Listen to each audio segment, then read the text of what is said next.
আসসালামু আলাইকুম এভরিওয়ান। আজ আপনাদের মধ্যে নতুন একটা ভিডিও নিয়ে হাজির হইলাম। আজ বাসায় রান্না করা হবে লাউদা চিংড়ি মাছ।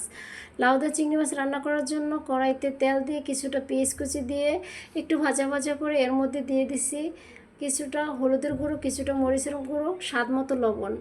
সুন্দর করে মশলাটা কষানো হয়ে গেলে আমি যে আগে থাকতে লাউটা পরিষ্কার করে কেটে রাখছিলাম, এখন লাউ টুকরোগুলো মশলার মধ্যে দিয়ে নেড়ে চেড়ে একটু ঢাকনাটা ঢেকে দিলাম যাতে লাউটা সুন্দরভাবে সিদ্ধ হয়।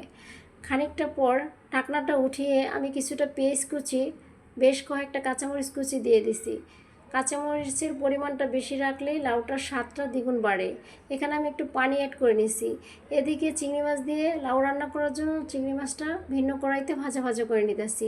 চিংড়ি মাছটা ভাজা ভাজা হয়ে গেলে আমি লাউয়ের উপরে চিংড়ি মাছটা ছেড়ে দিছি।